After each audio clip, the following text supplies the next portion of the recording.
এই হাদিসে রাসূল সাল্লাল্লাহু আলাইহি সাল্লাম 7টি অপরাধের কথা বলছে, যে 7টি অপরাধ আমাদেরকে ধ্বংস করে ছাড়বে। কয়টি অপরাধ? এই 7 অপরাধের কথা জানবো। জানার পর যদি আমাদের মধ্যে অপরাধগুলা কেউ না করি, ভবিষ্যতে করব না, আর কারো মধ্যে এই অপরাধ থাকলে আমরা ছেড়ে দিব। বলেন ইনশাআল্লাহ। ক্বালা রাসূলুল্লাহ সাল্লাল্লাহু আলাইহি ওয়াসাল্লাম ইজতানিবুস সাবআল মুবিকাত। নবী বলেন 7টি ধ্বংসাত্মক অপরাধ থেকে বাঁচো। 7টি অপরাধ এমন যে অপরাধগুলা মানুষকে ধ্বংস করে দেয়। ক্বালু ওয়া মা হুন্না ইয়া রাসূলুল্লাহ, এই 7টি অপরাধ কি আপনার কাছে জানতে চাই। নবীজি বলেন 1 নাম্বার আশ-শিরকু বিল্লাহ, আল্লাহর সাথে শিরক করা। আল্লাহর সাথে শিরক করা। শিরক কি জিনিস সহজে বুঝেন। 30টা রোজা রাখছেন, ঈদের দিন আপনার আপন আব্বার কবর জিয়ারত করতে গেছেন। আপনার জন্মদানকারী পিতা, তার কবর জিয়ারত করতে গেছেন, এটা তো ভালো, অবশ্যই ভালো কবর জিয়ারত। আপনার বাবার কবরও জিয়ারত করার শেষ করার পর আরেক আব্বার কবর জিয়ারত করতে গেছেন। কথার কথা, আরেক আব্বা বলতে আমরা অনেক সময় অনেককে বাবা বলে সম্বোধন করি, হতে পারে যে উনি আমার বাবার বয়সী, উনি আমার শ্রদ্ধেয় বাবার মতো। তো এরকম আরেকজনের কবর জিয়ারত করতে গেলেন, এটাও খারাপ না, কবর জিয়ারত খারাপ না, এটা অবশ্যই ভালো। কিন্তু কবর জিয়ারত করতে গিয়ে আশেপাশে তাকাইলেন, তাকায় দেখলেন কেউ নাই, তখন ছোট্ট করে একটা সিজদা দিছেন কবরে। কি করছেন? কেউ দেখে নাই আপনার, তো না দেখলে কি হয়েছে? কে দেখছে? যিনি আপনার রমজানের 30টা রোজার প্রতিদান দিতেন তিনি দেখে ফেলছে, অতএব শেষ, সব শেষ। সূরা জুমারের 65 নম্বর আয়াতে আল্লাহ বলেন, আয়াতটা একটু মনে রাখবেন, সবাইকে আয়াতের দাওয়াতটা দিয়ে দিবেন। সূরা জুমার 65, সূরা জুমার 65। ওয়ালাকাদ উহিয়া ইলাইকা ওয়া ইলাল্লাযীনা মিন ক্বাবলিক লাইন আশরাকতা লায়াহবাতান্না আমালুকা ওয়া লাতাকুনান্না মিনাল খাসিরিন। নবী আপনার প্রতি, আপনার পূর্ববর্তীদের প্রতি এই মর্মে ওহী প্রেরণ করা হয়েছে, যদি আপনি শিরক করেন আপনার আমলনামা বরবাদ। যদি আপনি শিরক করেন, নবী যদি আপনি শিরক করেন, অবশ্যই অবশ্যই আপনার আমলনামা সব নষ্ট হয়ে যাবে। নবীদের আমলের শেষ নাই, আমাদের তো আমলই নাই। তো নবীকে আল্লাহ বলতেছে শিরক করলে সব বরবাদ। তাহলে কয়টি অপরাধ জানি আমাদেরকে ধ্বংস করে? 7টি। 1 নাম্বার শিরক। 2 নাম্বার ওয়াসসিহরু, জাদু করা। এই এক মহামারী দেখা দিছে এখন। একটা ছেলে আরেকটা মেয়ের সাথে প্রেম করছে, তো বিয়ে হয় নাই, এখন এই মেয়ের জাদু টোনা কইরা তার বিয়ে বন্ধ করে রাখে। এই কাজ করবেন না, আপনার তাকদীরে নাই, তাই আপনি এই মেয়েকে পান নাই। আল্লাহ তো লিখে রাখছে কার সাথে কার বিয়ে হবে। আপনি কেন জোর করে এরপরে তাকে বিয়ে করতে চান? উল্টা তারে তো বিয়ে করেন না, তারেও জাদু করে নষ্ট করে দিতে চাচ্ছেন। তার পুরো পরিবারটাকে আপনি জাদুর মাধ্যমে পুরাই ধ্বংস করে দিতে যাচ্ছেন। এগুলো হারাম, এগুলা ঠিক না। যে ঘরে এই সমস্যা আছে নিয়মিত সূরা বাকারা পড়বেন, নিয়মিত সূরা বাকারা পড়বেন, যদি একটু বড় সূরাটা। তো এর বড় এই জাতীয় ঝামেলা থাকলে, যদি দেখেন কোনো ঘরে জাদু টোনার আশঙ্কা আছে, মেয়েটার বিয়ে হচ্ছে না, আর আপনাদের মনে হচ্ছে কুফর করছে, জাদু করছে, সূরা বাকারা পড়বেন। রাসূলুল্লাহ সাল্লাল্লাহু আলাইহি সাল্লাম বলেছেন লা তাসতাতিউহাল বাতালা, সূরা বাকারার সাথে জাদুকররা, গণকরা মোকাবেলা করে পারে না। যেই ঘরে সূরা বাকারা তেলাওয়াত করা হবে, ওই ঘরে কাউকে যদি জাদুকারীরা ক্ষতি করতে চায় তাও পারবে না ইনশাআল্লাহ। তাহলে 2 নাম্বার জাদু করা। জাদু আমরা কাউকে করব না, আমাদেরকেও যেন কেউ জাদু করতে না পারে, তাই বলেন সবাই তাই। ফজরের পর 3 বার কুল হু আল্লাহ, 3 বার কুল আউযু বিরাব্বিল ফালাক, 3 বার নাস। তাহলে 3টা সূরা কয়বার করে? 3 বার, 9 বার পড়ব। পরে এই যে দেখেন শুধু সামনের দিকে এভাবে, আপনি ফু না দিলেও কিচ্ছু হবে না, বাকি ঘুমের সময় ফু দিবেন। ঘুমের আগে আমলটা যখন করবেন তখন হাতে ফু দিবেন, এইভাবে ফু দিয়ে এই সামনের অংশটা এইভাবে মুছে দিবেন, সামনের অংশ। তাহলে ফজরের পরে 3 বার কুল হু আল্লাহ, 3 বার ফালাক, 3 বার নাস। জোহরের পরে কুল হু আল্লাহ 1 বার, ফালাক 1 বার, নাস 1 বার। আসরের পরে কুল হু আল্লাহ 1 বার, ফালাক 1 বার, নাস 1 বার। মাগরিবের পরে কুল হু আল্লাহ 3 বার, ফালাক 3 বার, নাস 3 বার।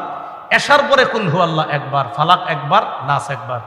বুঝে থাকলে একটু জ্ঞান খাটায় বলে দেন তো, ফজরের পরে কয়বার কয়বার, মাগরিবের পরে কয়বার কয়বার, আর বাকি 3 ওয়াক্তের পরে কয়বার কয়বার, 1 বার।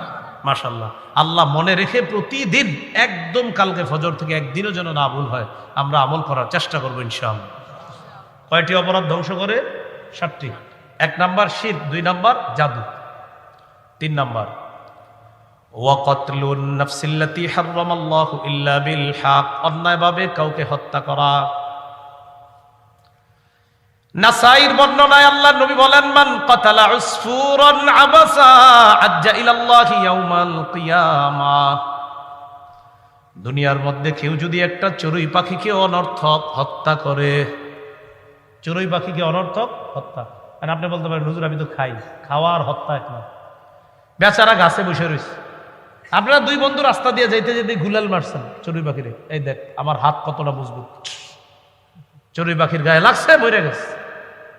নবী বলেন কিয়ামতের ময়দানে ওই চড়ুই পাখি হত্যাকারীর বিরুদ্ধে মামলা করে বলবে, আল্লাহ এই ব্যক্তি কতালানি আবাসা, অনর্থক আমাকে হত্যা করেছে, ওয়ালাম ইয়াকতুলনি লিমানফাআ, কোনো উপকারে আমাকে হত্যা করে নাই।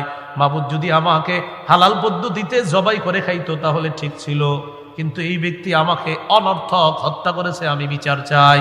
চড়ুই পাখি, তাহলে মানুষ মারলে কি? তাহলে হত্যা দুনিয়া বরবাদ, আখিরাত বরবাদ। 4 নাম্বারটা বলি, যদিও আপনাদের এলাকায় হয়তো এটা অপরিচিত, তারপরেও বলি, কিন্তু ভবিষ্যতে কখনো হইলে আমরা এটা বর্জন করব, বলেন ইনশাআল্লাহ। বলবো 4 নাম্বারটা, ওয়া আকলুর রিবা, সুদ খাওয়া। হুজুরের দিকে এগুলা চিনে মানুষ কি বলে? 4 নাম্বার সুদ খাওয়া। এটা দুনিয়া বরবাদ করে, আখিরাত বরবাদ করে। যারা এই অপরাধে লিপ্ত আছে আমরা সবাই দোয়া করি আল্লাহ যেন তাদেরকে ফিরিয়ে আনেন। ভাই সুদ খায়েন না, ফিরে আসেন। সুদের ভয়াবহতা অনেক বেশি, আল্লাহ হেফাজত করেন। সুদ লেখা, আমার নামটা পাশে লেখা একটা সার্চ দিবেন, লম্বা বয়ান আছে সুদের, হ্যাঁ লম্বা বয়ান আছে সুদ সম্পর্কে। 16টা ভয়াবহতা সুদের, এক বয়ানে 12টা, আরেক বয়ানে বলছি 16টা। তো 16টা যেখানে বলছি ওইটাই শুনেন, ওইটা বিস্তারিত আলোচনা। এগুলো আপনার 4 নাম্বার। 5 নাম্বার ওয়া আকলু মালিল ইয়াতীম, এতিমের সম্পদ অন্যায়ভাবে ভক্ষণ করা। বড় ভাই মারা গেছে, যাওয়ার পর তার 3টা সন্তান এতিম। এবার চাচা চিন্তা করে কলমের খুসায় কিভাবে তাদের জমিগুলা নেওয়া যায়। ওয়া আকলু মালিল ইয়াতীম, এতিমের সম্পদ অন্যায়ভাবে ভক্ষণ করা। আল্লাহ বলেন, ইন্নাল্লাযীনা ইয়াকুলুনা আমওয়ালাল ইয়াতামা যুলমা ইন্নামা ইয়াকুলুনা ফি বুতুনিহিম নারা ওয়া সায়াসলাউনা সাঈরা। যারা এতিমের সম্পদ অন্যায়ভাবে পেটে ঢুকায়, তারা পেটে আগুন ঢুকায়, আগুন আগুন। যারা এতিমের সম্পদ খায় তারা আগুন খায়। আমি এক অংশ, বাকি অংশ আপনারা। এতিমের সম্পদ যারা খায় তারা কি খায়? এতিমের সম্পদ যারা খায় তারা কি খায়? আগুন খায়। ওয়াসায়াসলাউনা সাঈরা, পরকালে এরা প্রজ্বলিত আগুনে প্রবেশ করবে, জাহান্নামে প্রবেশ করবে। আল্লাহ আমাদেরকে হেফাজত করেন। 6 নাম্বার ওয়াত্তাওয়াল্লি ইয়াউমাজ যাহফি, জিহাদের ময়দান থেকে পলায়ন করা। আল্লাহ যদি কখনো জিহাদের সুযোগ দেয়, ইনশাআল্লাহ আমরা স্বতঃস্ফূর্ত অংশগ্রহণ করব, পলায়ন করব না। নিয়ত আছে নি? ইনশাআল্লাহর আওয়াজ আসতে হইছে। তাহলে একটা হাদিস শোনাই, তাহলে আওয়াজটা বাড়বে। ক্বালা রাসূলুল্লাহ আলাইহি ওয়াসাল্লাম, মান মাতা ওয়া লাম ইউজাহিদ আও লাম ইউহাদ্দিস ফি নাফসিহি মাতা আলা শু'বাতিন মিনান নিফাক। যে ব্যক্তি মারা যায় কিন্তু জিহাদ করলো না, অথবা জিহাদের সংকল্প রাখলো না, যে ব্যক্তি মারা যায় জিহাদ করলো না অথবা জিহাদের সংকল্প রাখলো না, সে নেফাকি মৃত্যুবরণ করবে। কি মৃত্যুবরণ? মুনাফিকি মৃত্যুবরণ। জিহাদের নিয়ত থাকতে হবে। জিহাদ মানি, বলেন সবাই জিহাদ মানি সন্ত্রাস নির্মূল করা। বলেন জিহাদ মানি সন্ত্রাস নির্মূল করা। জিহাদ আর সন্ত্রাস সম্পূর্ণ আলাদা। সন্ত্রাস অপবিত্র, জিহাদ পবিত্র।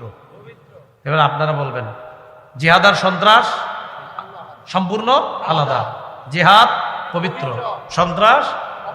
এই কথাগুলো বেশি বেশি বলে বুঝাতে হবে সবার। তাহলে 6 নাম্বার, জিহাদের ময়দান থেকে পলায়ন করা এটা অপরাধ। 7 নাম্বার, ওয়াকসফুল মুহসানাতিল মুমিনাতিল গাফিলাত, সতীসাদী মুমিন নারীর উপর মিথ্যা অপবাদ দেওয়া।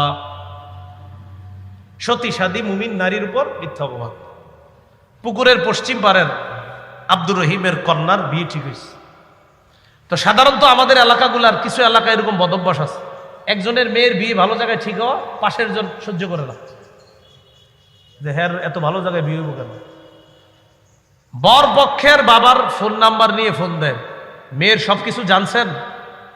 কি শুনলাম বিয়ে, হ্যাঁ আগামী শুক্রবারই তো বিয়ে। তো সব জানছেন নি? জি জানছি তো, মেয়ে এই এই পড়াশোনায়। আর কিছু বলে নাই? না। আর অন্য কিছু বলে নাই? না। কোনো সমস্যার কথা বলে নাই? না। তো ঠিক আছে রাখি। হ্যাঁ কিন্তু কিছু কয় না, কারণ সমস্যা তো নাই মেয়ের। এই যে একটা কথা বলে রেখা দিছে, ছেলের বাবার মেজাজ মাথাটা কি হবে এখন আপনারা বলেন? কি ঘটনা, কি কি সমস্যা, কি আসলে কি সমস্যা? এই যে আপনি মুমিন একটা মেয়ের উপর একটা অপবাদ লাগাইয়া দিলেন, তাও অপবাদ সুন্দর মতো দিতে পারেন নাই, শুধু শুধু একটা সন্দেহ ঢুকিয়ে দিলেন। আল্লাহর কাছে জবাব দেওয়ার জন্য রেডি থাকেন। দুনিয়াও নষ্ট করতেছেন, আর দুনিয়াতে আল্লাহ আপনারা ছাড়বে না, মনে রাখবেন, পরকালও বরবাদ। এই 7টি বদভ্যাস অপরাধ থেকে আল্লাহ আমাদের সকলকে বেঁচে থাকার তৌফিক দান করেন। বলেন তো আজকে আমাদের আলোচ্য বিষয় কয় অংশে? 1 পাপ, 2 নাম্বার তওবা। তাহলে পাপের বিষয়ে মোটামুটি জানলাম। এখন কথা হলো পাপ থেকে বাঁচার উপায় কি। প্রথম আলোচনার চেয়ে এটা গুরুত্বপূর্ণ আলোচনা বেশি, দ্বিতীয় অংশটা। পাপ থেকে বাঁচার কি উপায়? পাপ থেকে বাঁচার অনেকগুলা উপায় আপনাদের সামনে বলবো ইনশাআল্লাহ। এর মধ্যে আজকে নির্বাচিত 15টা উপায় বলবো। কয়টা? 15টা। তাহলে মাথাটা এখন আবার ঠান্ডা করেন, সবাই মনোযোগ দিয়ে শোনেন, যেন এদিক সেদিক মাথা না যায়। একটু মনে রাখবেন, বাসায় গিয়ে আরেকজনের দাওয়াত দিবেন। 1 নাম্বার, খাঁটি তওবা করা। কি করা? 28 পারা 20 নম্বর পৃষ্ঠা, হাফিজি কোরআন মাজিদ অনুযায়ী শেষ পৃষ্ঠা, 20 নম্বর পৃষ্ঠা। আল্লাহ বলেন সূরা তাহরিমের 8 নম্বর আয়াত, ইয়া আইয়ুহাল্লাযীনা আমানু তুবু ইলাল্লাহি তাওবাতান নাসুহা। হে ঈমানদারগণ, তোমরা আল্লাহর কাছে খাঁটি তওবা করো। কি লাভ? আসা রাব্বুকুম আইয়ুকাফিরা আনকুম সাইয়্যাতিকুম, আশা করা যায় তোমাদের রব তোমাদের সমস্ত পাপ সমূহ ক্ষমা করে দিবেন। খাঁটি তওবা করলে সমস্ত পাপ আল্লাহ মাফ করে দিবেন। আর কি লাভ? ওয়ায়ুদখিলাকুম জান্নাত, মরণের পর অনন্ত চিরস্থায়ী জায়গা, চিরস্থায়ী বসবাসের জায়গা, জান্নাতের মেহমান বানায়া দিবেন। ওয়ায়ুদখিলাকুম, প্রবেশ করাবেন তোমাদেরকে, জান্নাতিন, চিরস্থায়ী বসবাসের ঠিকানা জান্নাতে। ইবনে মাজাহ হাদিসের কিতাব 4250 নম্বর হাদিস। এই হাদিসের বর্ণনা, ক্বালা রাসূলুল্লাহ সাল্লাল্লাহু আলাইহি ওয়াসাল্লাম, আত-তাইবু মিনাজ যামবি কামান লা যামবা লাহ। নবী বলেন, গুনাহ থেকে তওবাকারী এমন হয়ে যায় যেন তার কোনো গুনাহ নাই। গুনাহ থেকে তওবাকারী এমন হয়ে যায় যেন তার কোনো গুনাহ নেই। ইবনে মাজার 4251 নম্বর হাদিস, ক্বালা রাসূলুল্লাহ সাল্লাল্লাহু আলাইহি ওয়াসাল্লাম, কুল্লু বনি আদম খাত্তাউন ওয়া খায়রুল খাত্তাইনা আত-তাওয়াবুন।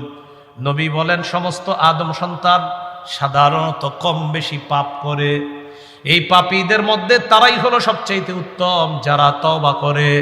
আদম সন্তান পাপ করবে, এটাই স্বাভাবিক। নবী বলেন এই পাপীদের মধ্যে যারা তওবা করবে আমি নবী তাদেরকে সর্বোত্তম বলে ঘোষণা করলাম।